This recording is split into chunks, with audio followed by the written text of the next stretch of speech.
Electron का, h Planck नियतांक, 4 पाई और m जो है मास है इलेक्ट्रॉन का।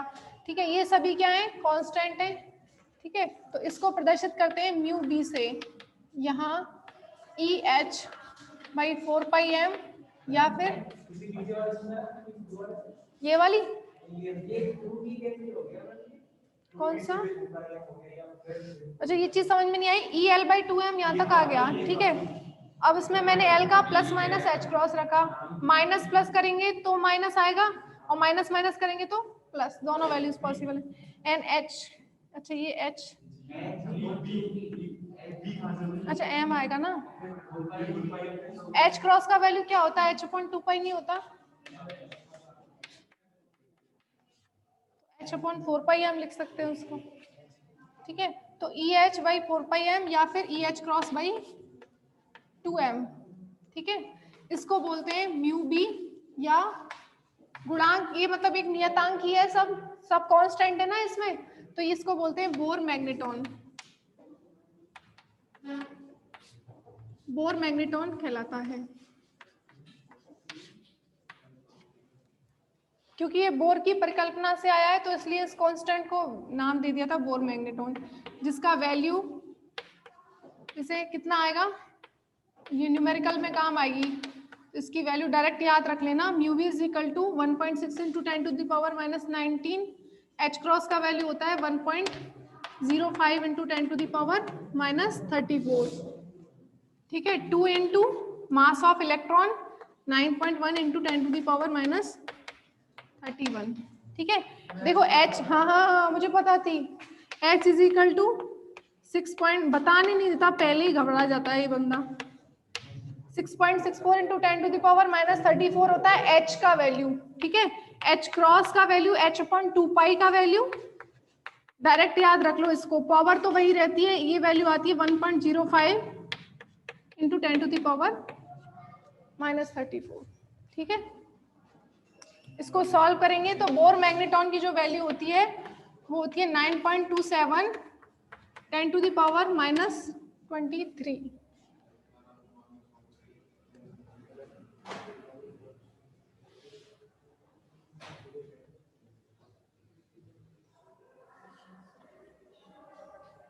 है जूल पर टेस्ला।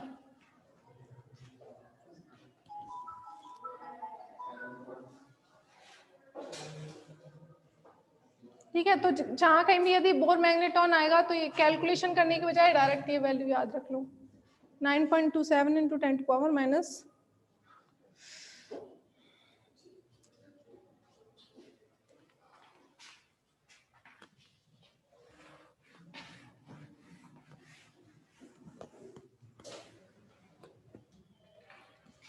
लिख लिया,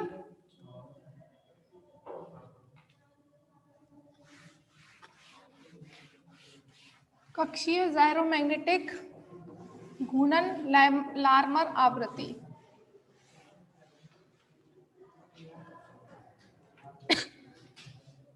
घूर्णन या लार्मर आवृत्ति लिख लीजिए, लार्मर आवृत्ति।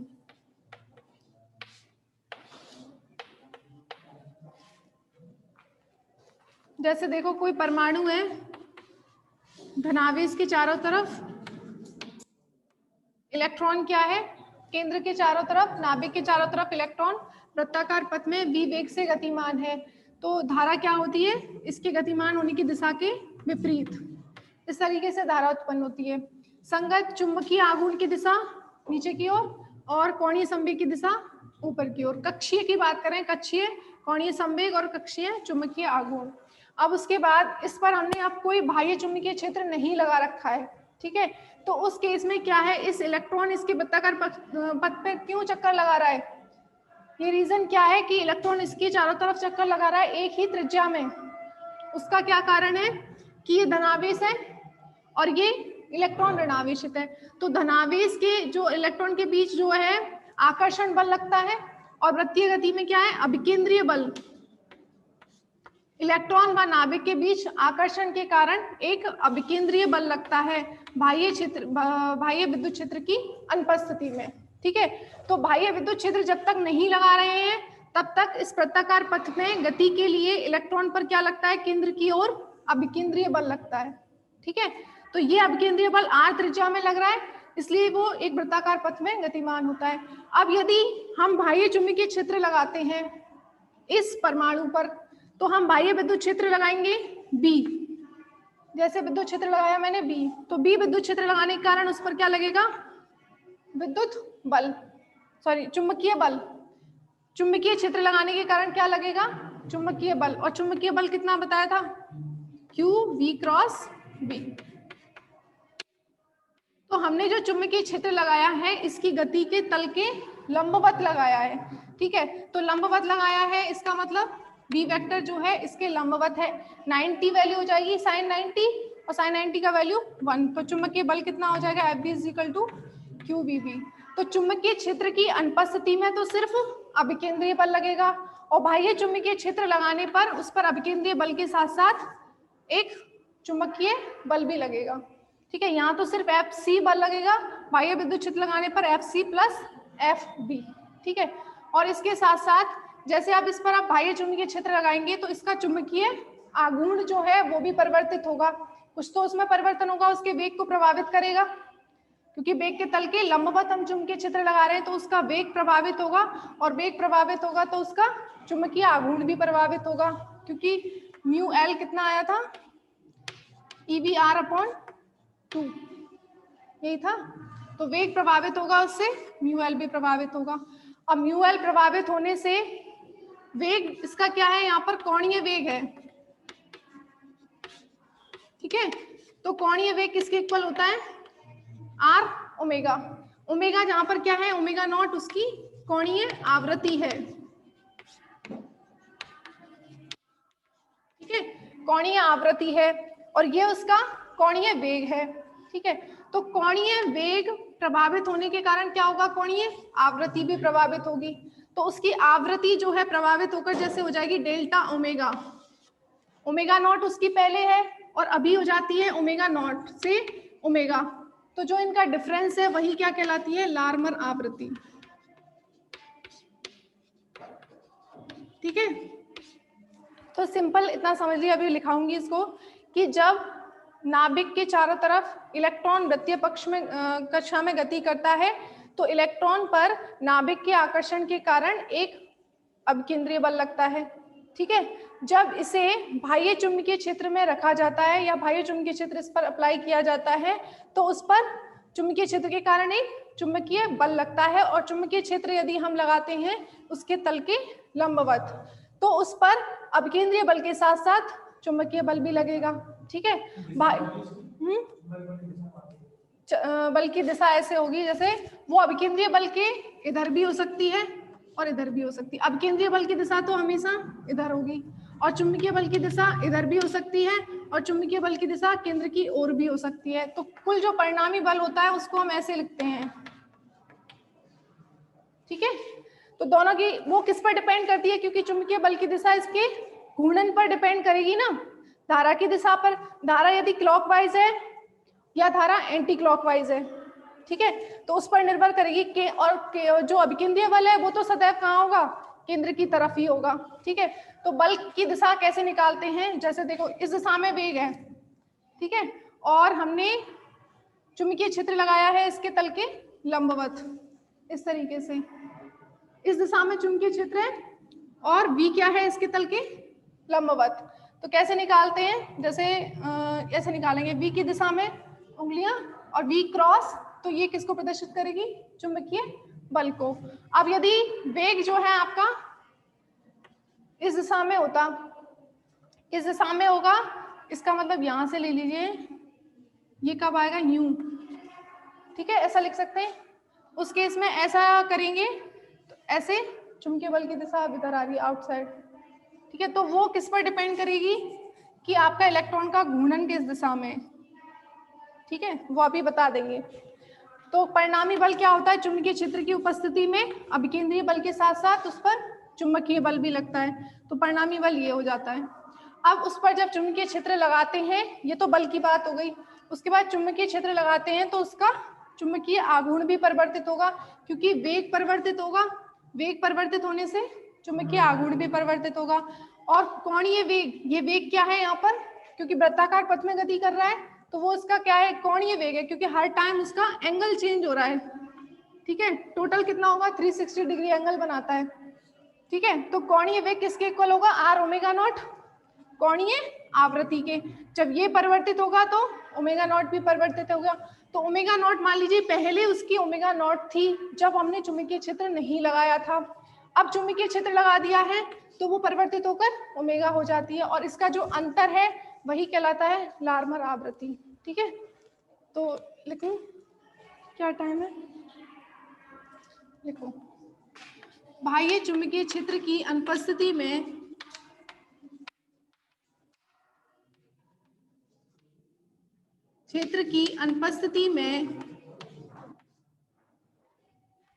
परमाणु में इलेक्ट्रॉन वृत्तीय पथ में नाभिक के धनावेश के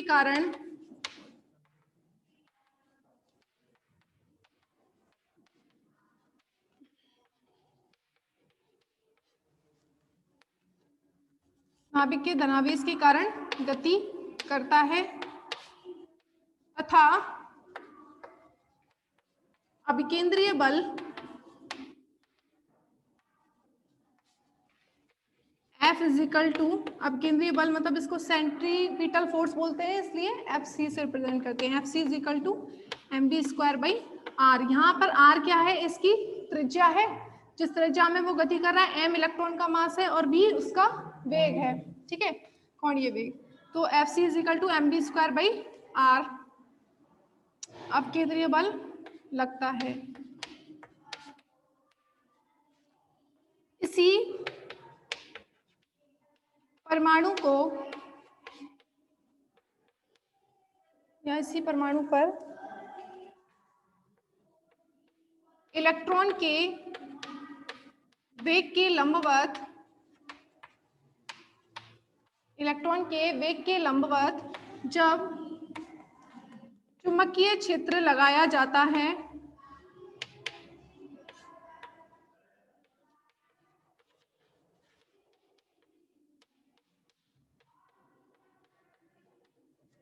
अब इलेक्ट्रॉन के वेग के लंबवत क्या कर रहे हैं, चुंबकीय क्षेत्र लगाया जाता है, तो इलेक्ट्रॉन पर अभिकेंद्रीय बल के साथ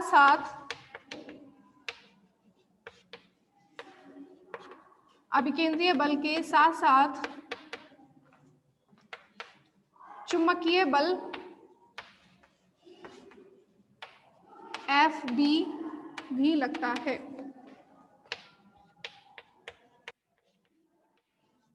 ठीक है, चुंबकीय बल की दिशा, बल Fb की दिशा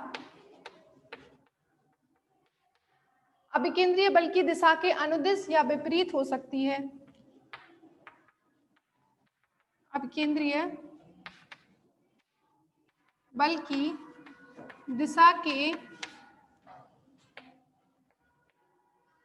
अनुदिश या विपरीत हो सकती है।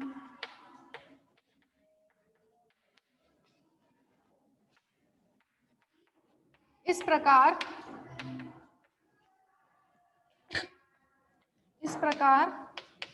चुंबकीय क्षेत्र की उपस्थिति में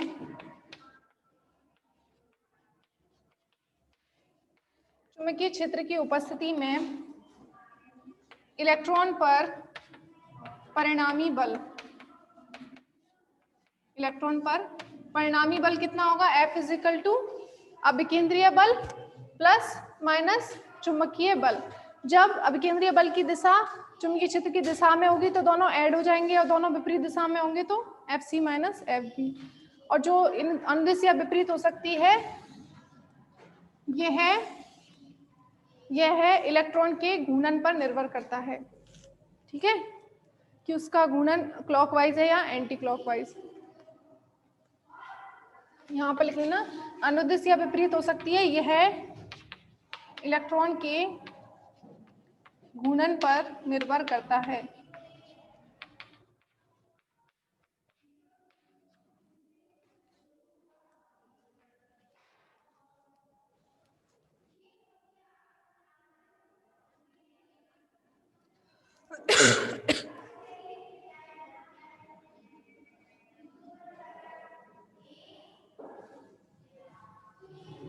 इधर का बस इतना लिख लेना तुम तो, अभी तो इधर इधर का वो तो समझाने के लिए लिखाया था, अभी लिखा दूंगी उसको भी तरीके से लिख लेना फिर।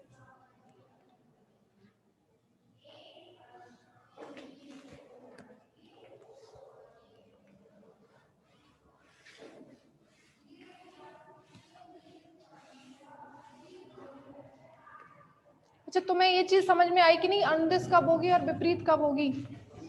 नहीं आया ना? देखो जैसे दो स्थिति ले लो, यहाँ धनावेश है, ये इलेक्ट्रॉन है, ठीक है, और इसमें यहाँ धनावेश है और इलेक्ट्रॉन इस दिशा में गतिमान है। एक बार आपने इस दिशा में गतिमान मान लिया, इस दिशा में, और इस दिशा में कैसे होगा? अपोजिट, ठीक है, और इसमें भी इस तरीके से। अब देखिए अब केंद्रीय बल की दिशा तो इसमें भी केंद्र की ओर होगी और इसमें भी केंद्र की ओर होगी, ठीक है। अब चुंबकीय क्षेत्र की दिशा देखो, चुंबकीय क्षेत्र क्या होता है? V, चुंबकीय बल, बल क्या होता है? Q V क्रॉस V, ठीक है। अब यहाँ पर हम क्या ले रहे हैं? लंबवत ले रहे हैं, V क्रॉस V, मतलब एक ऐसे होगा, दूसरा परपेंडिकुलर उसके। तो जैसे देखो इस दिशा में आपका वेग हो गया, यहाँ से कैसे बताऊं, इस दिशा में वेग की दिशा हो गई परपेंडिकुलर तल के लंबवत, तुमने चुंबकीय क्षेत्र लगाया है इस तरीके से, तल के लंबवत, हाँ ऐसे मान लीजिए तल के लंबवत, तो V क्रॉस V, तो इस कंडीशन में चुंबकीय बल ये हो गया V क्रॉस V, मतलब परपेंडिकुलर जाएंगे अंदर की तरफ ना, तो इसमें तो FB इधर हो गया, तो हो जाएगा FC प्लस FB, ठीक है। इसमें ऐसे, इसमें उल्टा लेना पड़ेगा इस तरीके से, इधर से देखेंगे ना तो इस दिशा में वेग है, मोड़ेंगे अंगूठा इधर जा रहा है, समझ आया ना? इस दिशा में उंगलियों को किया, उसके बाद कर्ल किया बी वेक्टर की दिशा में परपेंडिकुलर, एंड ये किसको प्रदर्शित करेगा? चुंबकीय बल की दिशा, ठीक है। तो ये दोनों यहाँ पर अपोजिट है, यहाँ पर एक ही दिशा में। FC तो हमेशा केंद्र की ओर होगा, FB का मान जो है चुंबकीय बल का मान, वो इलेक्ट्रॉन के घूर्णन पर निर्भर करता है, ठीक है।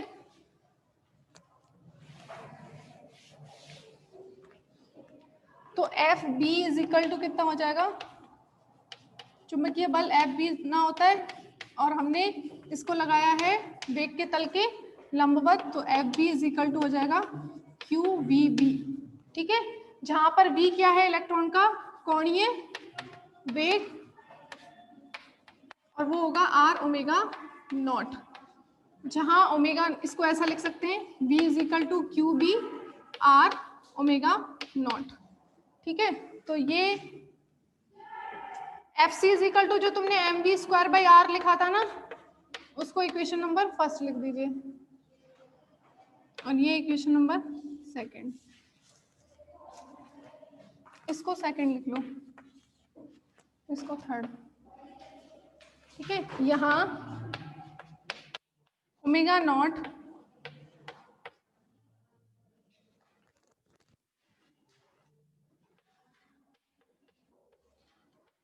जब चुंबकीय क्षेत्र लगा दिया है ना, चुंबकीय क्षेत्र लगा दिया है, उस टाइम पे तो कोणीय आवृत्ति ओमेगा हो गई। इनिशियल पहले कोणीय आवृत्ति ओमेगा नॉट थी, जहां पर ओमेगा नॉट कण की, इलेक्ट्रॉन लिख लो ना, इसको कण क्या लिखें, इलेक्ट्रॉन की इनिशियल को प्रारंभिक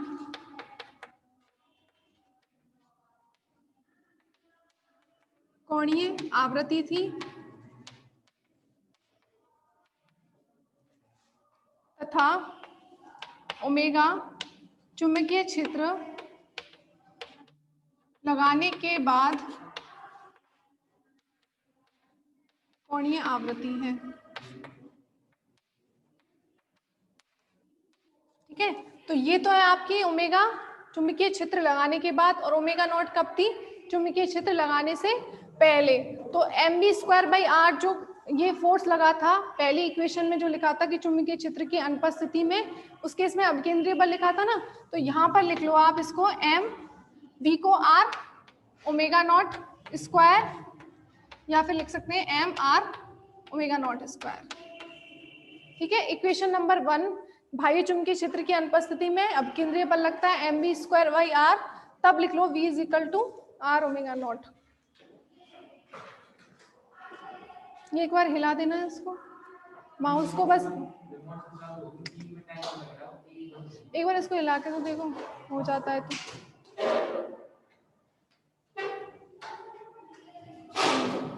सर एक बार अपने आप बंद हो गया, अभी अभी हुआ, जस्ट टाइम सा आ रहा था वो अपने आप।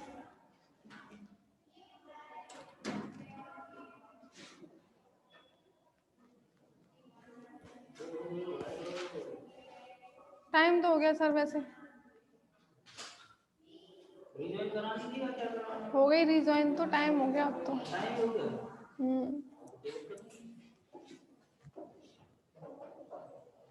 इतना लिख लो, ठीक है। बाह्य चुंबकीय क्षेत्र की अनुपस्थिति में इक्वेशन नंबर 1, उपस्थिति में इक्वेशन नंबर 2, जिसमें से एफ भी इतना है और एफ सी तो इतना ही रहेगा, F C plus minus F भी करना है। इससे आगे आप कल पढ़ेंगे। बंद कर दो सर।